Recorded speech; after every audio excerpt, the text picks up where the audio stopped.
சரி பகவானே. அப்பா ஜலகண்டேஸ்வரா, உன் அருளால நான் கூடிய சீக்கிரம் பெரிய பணக்காரன் ஆகணும். சொத்து பத்தெல்லாம் வாங்கணும். அதுக்கு நீதான்பா அருள் புரியணும் ஜலகண்டேஸ்வரா. சிவ சிவ சிவா. என்னது இது? விபூதி, சந்தனம், குங்குமம், தட்டையே காணுமே. சனீஸ்வர பகவானே, இது உன்னுடைய திருவிளையாடலா? என்ன நியாயம் இது? என்ன தெய்வ குத்தம் நடந்துடுச்சுன்னு என்ன இப்படி பண்ணிட்ட? ஐயோ சுவாமி, நான் இங்க இருக்கேனே தவிர உங்க காலடியில் வந்து விழணும் தான் ஆசை. ஆனா இங்க ஒத்துருக்கால பிசாசு பத்ரகாரி அபிராமி, அவ என்ன விடவே மாட்டேங்கிறாப்பா. ஊருக்கு அனுப்ப மாட்டேங்கிறா. நான் என்ன பண்றது? ஐயோ, இந்நேரம் ஊர்ல திருவிழால சாமியை தேர்ல ஏத்திருப்பாங்களே, கடாலாம் கூட வெட்டியிருப்பாங்க, பங்காளிகளாம் கூட வந்திருப்பாங்க, சரக்குலாம் கூட வந்திருக்குமே. நான் பாட்டுக்கு இங்க உட்கார்ந்துட்டு இருக்கேன். அம்மா பச்சையம்மா, முனீஸ்வரா, ஜலகண்டேஸ்வரா, ஜலகண்டேஸ்வரா, ஆண்டவா ஆண்டவா ஆண்டவா ஆண்டவா. என்னது இது? எதிரொலி மாதிரி குரல் வருது, ஆனா குரல் வேற மாதிரி இருக்கு. இருக்கட்டும் பாப்போம். முனீஸ்வர பகவானே, பச்சையம்மா தாயே, தீபஞ்சம்மா தாயே, செல்லாத்தம்மா தாயே, ஆண்டவனே ஜலகண்டேஸ்வரா. இந்நேரம் என் பொண்டாட்டி தேங்காய் வாங்கறதுக்கு கூட காசு இல்லாம கஷ்டப்பட்டுக்கிட்டு இருப்பா. அப்படி காசே கொடுத்தாலும் அந்த கடைக்காரன் அழிவு போன தேங்காயை தான் கொடுப்பான். என் குலதெய்வமே ஜலகண்டேஸ்வரா, நீதான்பா எங்களெல்லாம் காப்பாத்தணும் ஆண்டவா. நீ நீ கொலகார கோவிந்தன் தானே? வாடா நல்லா. எப்படா இருக்க? நான் இருக்கிறது இருக்கட்டும்டா. உன்னை ஊரெல்லாம் போலீஸ் எழுதிட்டு இருக்கு, நீ என்னடா இங்க இருக்க? டேய் மெதுவா பேசுறா. போலீஸ் பயந்தா நான் இங்க வந்து ஒளிஞ்சுக்கிட்டு இருக்கேன். ஆள் நடமாட்டம் இல்லாத வீடா பார்த்தேன். இங்க வந்து பார்த்தா 2 பேர் தான் இருக்காங்க. அதனால தான் இங்கே தங்கிட்டேன். நீ இந்த வீட்டுல வேலை செய்யறங்கிறது வந்த மறுநாளே எனக்கு தெரிஞ்சு போச்சு. உன்னை தனியா சந்திக்கிறதுனால நான் சந்தர்ப்பத்தை எதிர்பார்த்துக்கிட்டு இருந்தேன். அது இப்பதான் கிடைச்சிருக்கு. இந்த பாரு, மெதுவா பேசு. இப்பவே நான் போலீஸுக்கு போன் பண்ணுவேன். மரியாதையா அந்த இடத்துக்கு போயிடு. டேய், இன்னும் பெரிய யோகி மாதிரி பேசாதடா. ஊர்ல 10,000 ரூபாய் திருடிட்டு வந்தா நீ. டேய், இப்போ நீ இந்த வீட்டுக்குள்ள வந்தவன் நல்ல எண்ணத்தோட வரலடா. என்னடா சொல்ற? டேய், ஆள்ல நீ போட்டோ கீழே புலம்புறத நான் கேட்டுக்கிட்டு தான்டா இருந்தேன். என்னமோ பெரிய உத்தம மாதிரி பேசுற. என்ன வளர்ற நீ? டேய், திருடனுக்கு திருடன் தான்டா துணை. உன் புத்தி லட்சணம் எனக்கு நல்லாவே தெரியும். உன்னை நான் காட்டி கொடுக்க மாட்டேன். அதே மாதிரி நீயும் என்ன காட்டி கொடுக்க கூடாது. அது எப்படி? உன்னால முடியும். நீ எனக்கு ஒத்துழைச்சா உனக்கு நான் நிறைய செய்வேன்.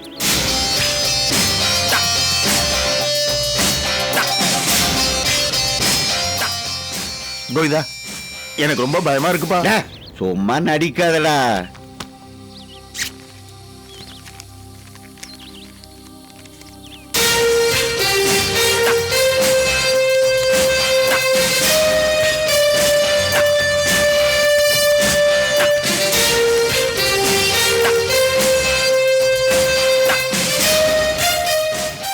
நீ எனக்கு உதவியா இருந்தா அப்பப்ப இந்த மாதிரி கொடுத்துக்கிட்டே இருப்பேன். சும்மா புடுற. கோவிந்தா, கொஞ்ச நாள் நீங்க இருக்கலாம். பிரச்சனை வந்து வச்சுக்க, உன்னை எஸ்கேப் பண்ணி விட்டுறேன். பார்த்து நடந்துக்கப்பா. சரிப்பா. இது பாருப்பா, தெரியாதமா கீழே வந்துடாத. இல்ல இல்ல, என்ன வீட்டுல வேலைக்காரி இருக்கா. அவ அடிக்கடி மாடிக்கு வந்து துணி காயப்பட வருவா. சரி சரி கோவிந்தா, சொல்றத சொல்லிட்டேன். பார்த்து நடந்துக்கப்பா. குலதெய்வமா பார்த்துதான் நம்ம 2 பேரும் இங்க சேர்த்து வச்சிருக்கேன். நல்லா, இனிமேல் நாம 2 பேரும் நண்பர்கள். ஆமா, வேலைக்கு சாப்பாடு கொடுத்துருவல்ல?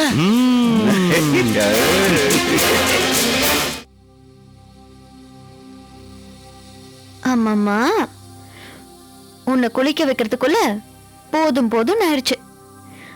இப்ப ஃப்ரெஷ்ஷா இருக்குல்ல, அதனாலதான் அம்மா சொன்னேன். வாவா அர்ஜுன், என்ன இவ்வளவு காலையிலேயே? நீங்க வெளியில போறதுக்குள்ள உங்ககிட்ட பேசணும் தான் வந்தேன். ஒரு நிமிஷம். ஏ குட்டி, நீ போய் ட்ரெஸ் போட்டுக்கோ. நான் அங்கிள் கிட்ட பேசிட்டு உனக்கு டிஃபன் எடுத்து வைக்கிறேன். ஓகே? சொல்லு அர்ஜுன், என்ன விஷயம்? அக்கா, நீங்களும் கார்த்திக்கும் சீக்கிரம் ஒன்று சேரணும் தான் நாங்கள் எல்லாருமே நினைக்கிறோம். ஆனால் நீங்கள் கொஞ்சம் கொஞ்சமாக அவனை விட்டு விலகி போயிடுவீங்களோன்னு எனக்கு பயமாக இருக்கு. என்ன சொல்ற? அக்கா நீங்க அந்த ஷாமை சப்போர்ட் பண்ணறதுனால கார்த்திக் உங்க மேல ரொம்ப கோவமா இருக்கான். நீங்க ரம்யாவையும் ஷாமியை வச்சு அபிராமியை கார்னர் பண்ணணும்னு நினைக்கிறீங்க. ஆனா ஷாம் உள்ள வந்தது, அந்த உமாவோட பார்ட்னர் ஆனது, இது எல்லாத்தையுமே கார்த்திக் டிராமான்னு நினைச்சிட்டு இருக்கான். அவன் சொல்றதை நம்பாமையும் இருக்க முடியல, நம்பவும் முடியல. அக்கா இப்பதான் ஒரு பெரிய புயல் அடிச்சு அதுல நம்ம குடும்பமே சிக்கி கரை ஒதுங்கி நிம்மதியா வாழ ஆரம்பிச்சிருக்கோம். இந்த நிலைமையில அந்த அபிராமியில இன்னொரு புயல் வரும்னு அவன் நினைக்கிறதுல தப்பு இல்லையே. அவசரப்படாத அர்ஜுன். ஷாம் இப்போ நல்லவனா மாறிட்டு வரான். அக்கா பண்ண தப்புகளை எதிர்த்து பேச ஆரம்பிச்சிட்டான். இப்போ அவனை நம்ம பக்கம் இழுக்க இதான் வழி. ரம்யாவுக்கு ஏற்கனவே அவ அக்கா மேல கோவம். தம்பி தங்கச்சி 2 பேருமே தானா அபிராமியை விட்டு கண்டிப்பா விலகிடுவாங்க. இதுல என் பங்கு ரொம்ப கம்மி. கம்மியோ ஜாஸ்தியோக்கா, கார்த்திக் கோவத்துக்கு நீங்க ஆளாக கூடாது. உங்க வாழ்க்கையில திரும்பி திரும்பி பிரச்சனை வந்துடக்கூடாது. அக்கா நீங்களும் அவனை புரிஞ்சுக்கணும், அவனும் உங்களை புரிஞ்சுக்கணும். அவர் என்னைக்கு என்ன புரிஞ்சிட்டு இருக்காரு இப்ப புரிஞ்சுக்க. அதை விட அர்ஜுன், அது எப்படிக்கா அப்படி விட்டுற முடியும்? அக்கா அந்த அபிராமி தானே அவ தம்பியும் இருப்பான். பூமி பூரா மண்ணுதான் இருக்கு.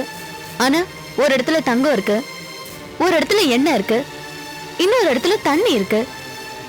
இதெல்லாம் எப்படி நம்ம தட்டி பார்த்து தெரிஞ்சுக்கிறோமோ அதே மாதிரி மனுஷங்களையும் தட்டி பார்த்து தெரிஞ்சுக்க வேண்டியதான். ஷாம் கெட்டவனா இருந்தாலும் அவன் மாறக்கூடாதுன்னு சட்டம் இல்லையே. ஐயோ ஷாம் மாறட்டும்க்கா, நல்ல விஷயம்தான். ஆனா அபிராமி மாறணுமே. மாறுவான்னு நினைக்கிறீங்களா? மாறுவா. கார்த்திக் கிட்ட அன்னைக்கே அபிராமி செஞ்ச பல தப்புகளை சொன்னேன். அபிராமி கெட்டவன்னு சொன்னேன். அப்ப அவர் நம்பல. ஆனா அதுதான் உண்மை.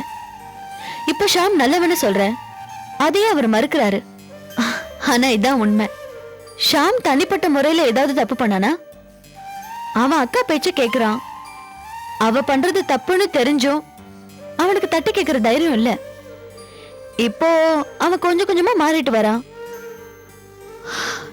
நான் யாரையும் தப்பா எடப்பட மாட்டேன் அர்ஜுன். அக்கா வாங்கம்மா, வணக்கம். அக்கா மேல இருக்காங்க. எப்படிமா இருக்கீங்க? நல்லா இருக்கீங்களா? நான் நல்லா இருக்கேன். நீ ஒழுங்கா இருக்கியா? ஒழுங்கா இருக்கம்மா. வேலையெல்லாம் ஒழுங்கா சரியா? நல்லா செய்யறம்மா.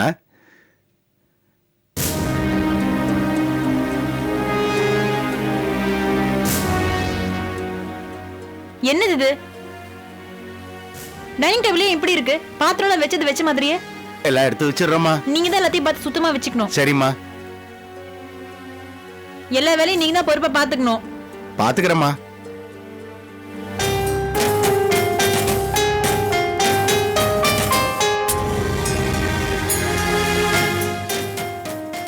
என்னது இதெல்லாம் நல்லா? இல்லம்மா வந்து வீடு வீடாவா இருக்கு? சரி பண்ணிடுறோம்மா. நல்லா இதா பாரு. அம்மா, இந்த வீட்ல எங்க அக்கா தனியா இருக்காங்க. இது ஆள் நடமாட்டமே இல்லாத வீடு. நீ தான் எல்லாத்தையும் பார்த்து பொறுப்பா சுத்தமா வச்சுக்கணும். சரிம்மா. 6 பெட்ரூம் இருக்கிற வீடு. ஒரு ரூமும் சுத்தமா இருக்கணும். இந்த பெட்ரூம் இந்த லட்சணத்துல இருக்கு. மத்ததெல்லாம் எப்படி இருக்கோ வா. என்னம்மா வேலை பாக்குறீங்க நீங்கெல்லாம்? டைனிங் டேபிள்ல வச்சது வச்சபடியா இருக்கு. பெட்ரூம் அவ்வளவு டர்ட்டியா இருக்கு. போய் ஒழுங்கா வேலையை பாருங்க. சரிங்கம்மா. நாங்களே இருந்தபோது வீடு எவ்வளவு பரவாயில்லையான்னு இருந்தது.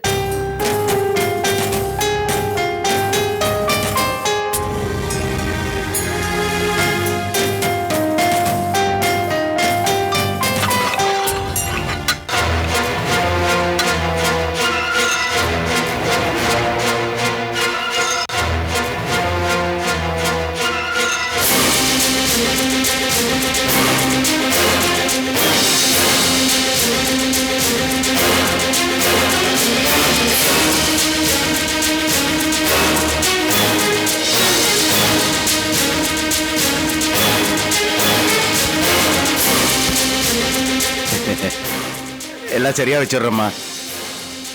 அந்த பக்கம் ராஜு தங்கி இருந்த ரூம் இருந்ததே, அது எந்த லட்சணத்துல இருக்கு?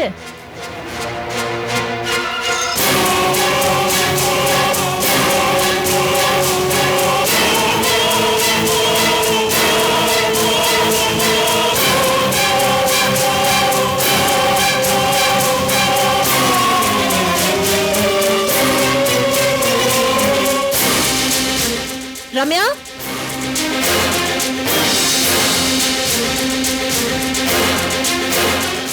ரம்யா, இதோ வரேன்க்கா.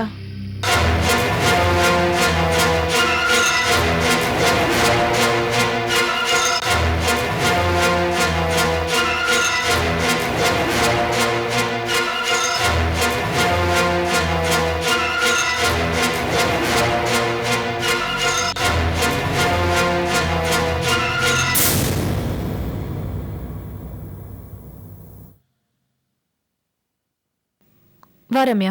எப்ப வந்த? இப்பதான் வந்தேன்க்கா. நல்லா காஃபி எடுத்துட்டு வா. சரிங்கம்மா.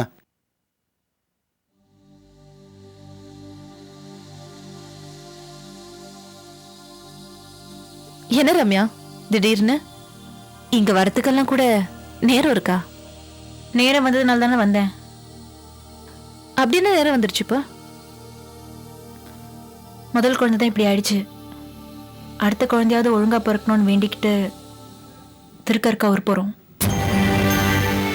சந்தோஷம். கோவில் விஷயம் தானே, போயிட்டு வாங்க. நீயும் எங்க கூட வரணும்.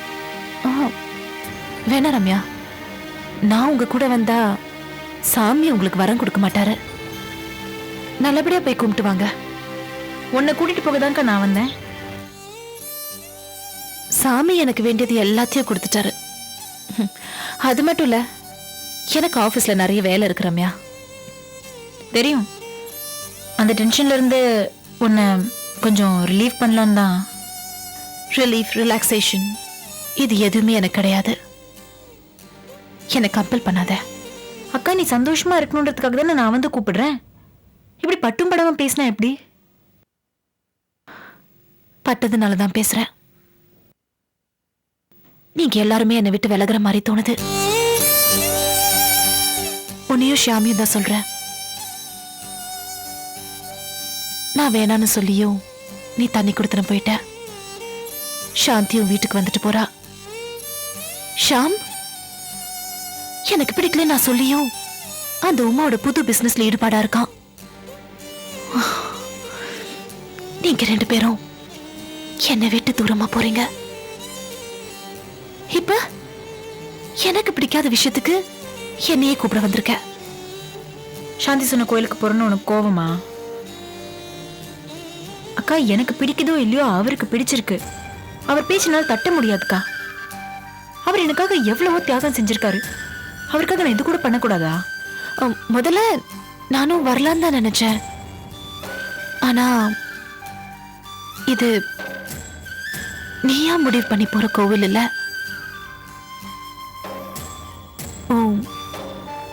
புது அக்கா சொன்னதுனால போற கோவில். பரவாயில்ல ரம்யா, நீ புது அக்கா பேச்சு கேளு. சந்தோஷமா போயிட்டு வா. அக்கா, உன்னை என் வீட்டுக்காரரும் வர சொல்லிருக்காரு. நீயும் வா. இந்தாங்கம்மா காஃபி. காஃபி எடுத்துக்க.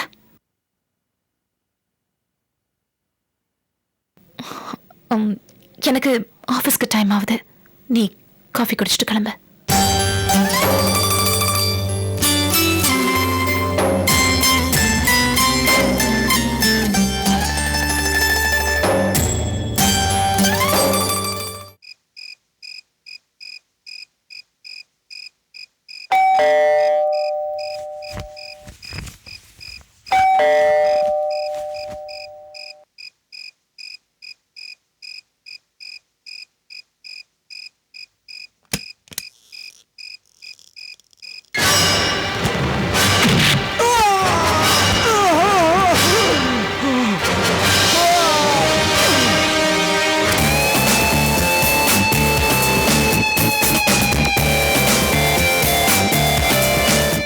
எல்லா இடத்துலையும் நல்லா தேடுங்க.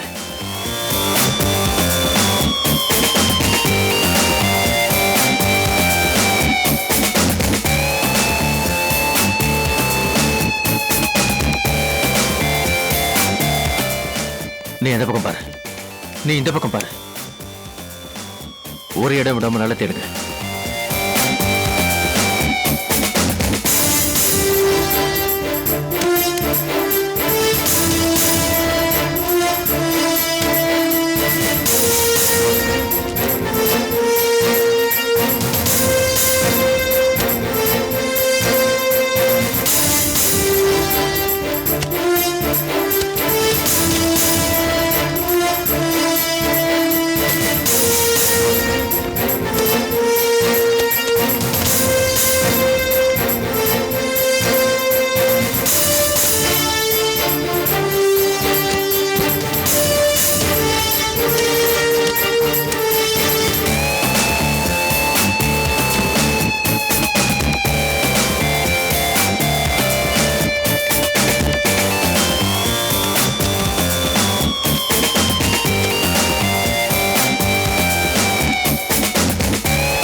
ஏய் எல்லாத்தையும் எடுத்தாச்சா? கிளம்புடா சீக்கிரம் கிளம்புங்க.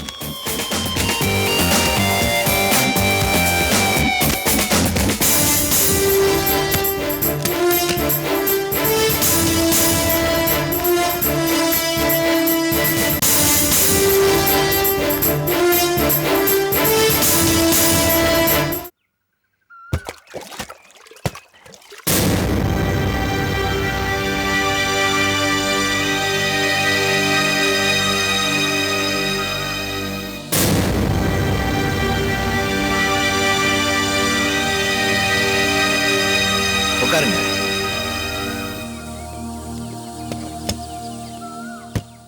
வாங்க ஸ்ரீனிவாசன் சார், என்னாச்சு? இந்த ஸ்ரீனிவாசனுக்கு இன்னொரு பேரு சக்சஸ். எங்க ஆளுங்க கில்லி மாதிரி கந்து வட்டி ஆபீஸ்ல பூந்து நீங்க சம்பந்தப்பட்ட எல்லா பேப்பர்ஸையும் தூக்கிட்டு வந்துட்டாங்க பாருங்க.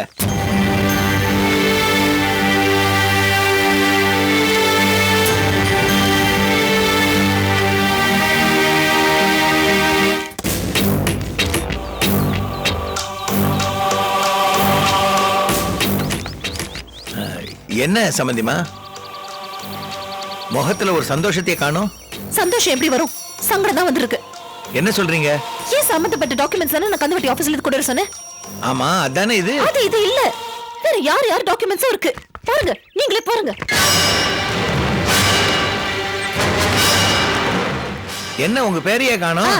என்கிட்ட கேக்குறீங்களா? போய் உங்க ஆளுங்களை கேளுங்க. உங்களை நம்பி நான் இந்த வேலையை கொடுத்தேன் பாருங்க. எல்லாம் படிச்ச ஆளுங்களா தானே அனுப்பிச்சேன். என்ன நடந்துச்சுன்னு புரியலையே. நான் உங்களை கேட்க வேண்டிய கேள்வி எல்லாம் நீங்க என்ன கேக்குறீங்களா? வணக்கங்க மேமா.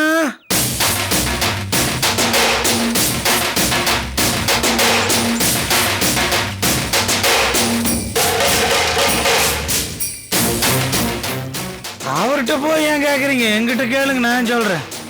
டே மாரிப்பா குரு பாண்டியா, போய் அந்த முக்குல உட்காருங்கடா. சரிண்ணே. உட்காருன்னு பேச்சும் கூட நீங்க சொல்ல மாட்டீங்க. அந்த மரியாதை நான் உங்கள்ட்ட எதிர்பார்க்கறதும் தப்புதான்.